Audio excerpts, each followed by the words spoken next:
আসসালামু আলাইকুম everyone, welcome back to my Naba Islam kitchen. কেমন আছেন সবাই? আশা করি অনেক অনেক ভালো আছেন। আমি তাসমিম, আমিও আলহামদুলিল্লাহ অনেক অনেক ভালো আছি। নাবা ইসলাম কিচেনে সবাইকে আরও একবার স্বাগতম। আজকের পর্বে আমি আপনাদেরকে তৈরি করে দেখাবো কিভাবে আপনারা মাছের ডিম দিয়ে ইউনিক পদ্ধতিতে কিভাবে আপনারা কচুরলতি রান্না করবেন একদম সহজ উপায়ে। এই রান্নাটি আপনারা দেখেই বুঝতে পারতেছেন কতটা লোভনীয় হয়েছে আর একদম পারফেক্ট একটি রান্না। আপনারা একবার এইভাবে ট্রাই করলে বুঝতে পারবেন কত পারফেক্ট একটা রান্না। তো কথা না বাড়িয়ে চলুন দেখিয়ে দিচ্ছি কিভাবে এই রান্নাটি তৈরি করবেন। প্রথমেই এখানে আমি কিছু মাছের ডিম নিয়েছি, এখানে প্রায় 250 গ্রাম হবে আমি মাছের ডিম নিয়েছি। দিয়ে দিচ্ছি এখানে আমি কিছু ইনগ্রেডিয়েন্টস। এখানে লবণ ব্যবহার করেছি হাফ চা চামচ, হলুদ গুঁড়া ব্যবহার করেছি হাফ চা চামচ, মরিচ গুঁড়া দিয়েছি হাফ চা চামচ। আর এখানে মাছের যে একটা স্মেল থাকে তার জন্য দিয়ে দিচ্ছি আমি এখানে 1 ফালি লেবুর রস।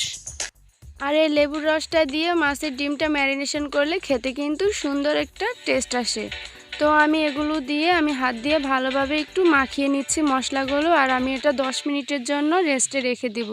এর ভেতরেই মশলাগুলোর সাথে একদম মাছের ডিমটা মিশে যাবে। দেখতেই পাচ্ছেন আমি কিন্তু এখানে মাছের দুটি পেটি থাকে সে দুটি নিয়ে নিয়েছি, মোটামুটি এখানে 250 গ্রাম হবে। তো আপনারা চাইলে এগুলো পিসেস করে নিতে পারেন, তবে আমি এখানে আমার সুবিধার গোটাই রেখেছি। তো আমি চলে এসেছি কিচেনে, দিয়ে দিচ্ছি এখানে কড়াই বসিয়ে, দিয়ে দিচ্ছি তেল পরিমাণ মতো। এটা গরম করে নিয়েছি মিডিয়াম আছে। এখন আমি মাছের যেই ডিমগুলো ম্যারিনেশন করে রেখেছিলাম সেগুলো আমি হালকা করে ভেজে নিচ্ছি। এটা কিন্তু একদম শক্ত করে ভাজা যাবে না, তাহলে খেতে ভালো লাগবে না। এই স্টেপটি কিন্তু অবশ্যই ফলো করতে হবে। তো খেয়াল করেছেন নিশ্চয়ই আমি কিন্তু মোটামুটি একটা সাইড আমি 1 মিনিটের মতো ভেজে নিয়েছি। তো আমি উল্টে দিয়েছি অপর পাশটা, দেখতেই পাচ্ছেন এটা কিন্তু একদম লালচে হয়ে যায়নি, শুধুমাত্র হালকা শক্ত হয়েছে। আপনারা খেয়াল করে বুঝতে পারতেছেন নিশ্চয়ই আমি কিভাবে কাজটি করলাম। এটা কিন্তু শক্ত করে ভাজা যাবে না, তাহলে খেতে ভালো লাগবে না।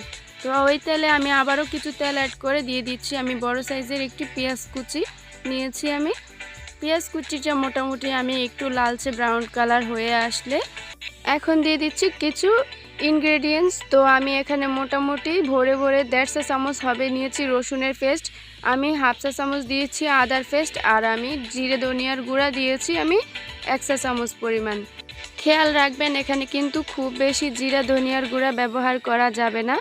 তো এখন আমি দিয়ে দিচ্ছি সামান্য পরিমাণ পানি। আপনারা পানির পরিমাণটা দেখেই বুঝতে পারতেছেন কতটা পরিমাণ পানি অ্যাড করেছি। এখন দিয়ে দিচ্ছি কিছু শুকনো উপকরণ। তো দিয়েছি আমি লবণ দিয়েছি 1 চা চামচ, হলুদ গুঁড়া দিয়েছি 1 চা চামচ, আর আমি এখানে ঝাল ঝাল করব তাই আমি এখানে 1.5 চা চামচ মরিচ গুঁড়া ব্যবহার করেছি। তবে ঝালটাই খেতে ভালো লাগে, তবে আপনারা চাইলে যারা ঝাল খেতে পারেন না বা খেতে চান না তারা কিন্তু 1 চা চামচ ব্যবহার করতে পারেন। লবণটা কিন্তু অবশ্যই স্বাদ বুঝে দিবেন তরকারি অনুযায়ী। তো এখন আমি যে মাছেরগুলো ভেজে রেখেছিলাম সেগুলো আমি দিয়ে দিচ্ছি, আর মোটামুটি 2 থেকে 3 মিনিটের মতো এই মশলাগুলোর সাথে ভালোভাবে কষিয়ে নিব। তো আমি একটা সাইড দিয়ে একটু উল্টে এবার ঢেকে দিচ্ছি 2 থেকে 3 মিনিটের জন্য। তো আলহামদুলিল্লাহ আমি ফিরে আসলাম 3 মিনিট পর। দেখুন আমার মাছটা মোটামুটি কষানো হয়ে গেছে, মাছের ডিমটা এখন আমি উঠিয়ে নিচ্ছি, দেখতেই পাচ্ছেন। তো আমি উঠিয়ে নিয়ে এখন যে বাকি মশলাটা আছে সেখানে আমি আরও সামান্য কিছু পানি অ্যাড করব। দেখতেই পাচ্ছেন আমি কতটুকু পানি অ্যাড করেছি, বেশি কিন্তু পানি ব্যবহার করা যাবে না এখানে। তো আমি এই পানিটা দিয়ে মশলাটা আরও কিছুক্ষণ নেড়েছেড়ে এখন দিয়ে দিচ্ছি আমি আগে থেকে ধুয়ে কেটে পরিষ্কার করে রেখেছিলাম কচি লতিগুলো। তো আমি কচি লতিগুলো দিয়ে মোটামুটি 2 থেকে 3 মিনিটের মতো ভালোভাবে এই মশলাতে কষিয়ে নিব। আপনারা দেখতেই পাচ্ছেন আমি কিন্তু একটা খুসনির সাহায্যে এগুলো 1 মিনিটের মতো নেড়ে ছেড়ে দিয়েছিলাম। তো আমি ঢেকে দিয়েছিলাম 2 মিনিটের মতো। ফিরে আসলাম আমি 2 মিনিট পর। দেখতেই পাচ্ছেন লতিটা মোটামুটি অনেকটাই নরম হয়ে গিয়েছে ঢেকে দেওয়ার কারণে। আর এখানে কিন্তু এক্সট্রা এখন কোনো রকম পানি অ্যাড করা যাবে না। যে পরিমাণ পানিটা দিয়েছিলাম আর এটা একটু নরম হয়ে আসলে এর থেকে প্রচুর পরিমাণে পানি বের হয়। তো আমি আবারও ঢেকে দিচ্ছি 3 মিনিটের জন্য। এই কষানোর মাঝেই কিন্তু মোটামুটি 50% সিদ্ধ করে নিতে হবে। দেখতেই পাচ্ছেন আমি ফিরে আসলাম 3 মিনিট পর, আর আমার এটা অনেকটাই কষিয়ে গিয়েছে। এই কষানোর থেকেই কিন্তু রান্নার আলাদা একটা টেস্ট আসে। এইভাবে যদি আপনার প্রতিটি স্টেপ ফলো করে এই তরকারিটা রান্না করবেন তাহলে আশা করি আপনারা একদম পারফেক্ট রেজাল্ট আর পারফেক্ট স্বাদটাই পেয়ে যাবেন। তো আমি মোটামুটি 2 থেকে 3 মিনিটের মতো নেড়েছেড়ে এখন দিয়ে দিচ্ছি আমি যে ডিমগুলো কষিয়ে রেখেছিলাম, মশলা থেকে উঠিয়ে রেখেছিলাম, সেগুলো আমি এখন অ্যাড করেছি।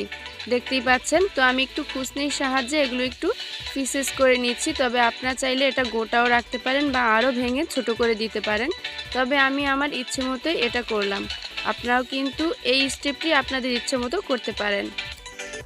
আবার কিন্তু একবারে গুলিয়ে ফেললে খেতে একদম ভালো লাগবে না, এটাও ফলো করতে হবে। তো আমি যে পাত্রে ডিমগুলো রেখেছিলাম সেটা ধুয়ে আমি সামান্য পরিমাণ পানি অ্যাড করেছি।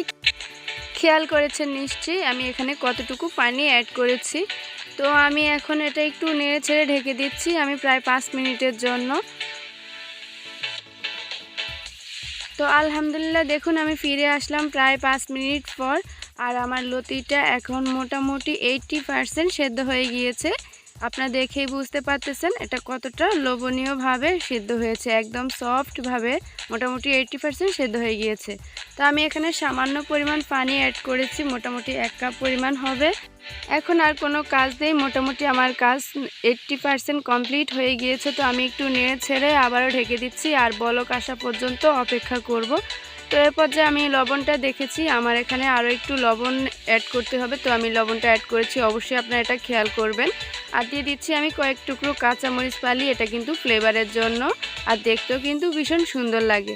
তো ঢেকে দিলাম 2 মিনিট পর দেখুন একদম পারফেক্টলিভাবে বলক চলে এসেছে আর আমার এটা পারফেক্টলিভাবে রান্নাটা হয়ে গিয়েছে। এখন আমি চুলা থেকে নামিয়ে নিব কিছু ধনিয়া পাতা কুচি ছড়িয়ে। আর এই ধনিয়া পাতা কুচিটা দিলে সুন্দর একটা স্মেল আসে, দেখতেও কিন্তু অসাধারণ লাগে। ধনিয়া পাতা সিজনে ধনিয়াটা না দিলে একদমই খেতে ভালো লাগে না এমন মনে হয়।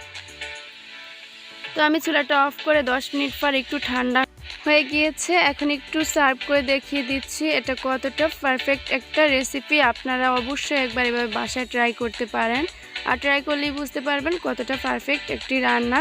খুব সহজভাবে ইউনিক পদ্ধতিতে আপনারা এই রান্নাটি অতিথি আপ্যায়ন করতে পারেন খুব সহজভাবে, খেতে কিন্তু অসাধারণ লাগবে।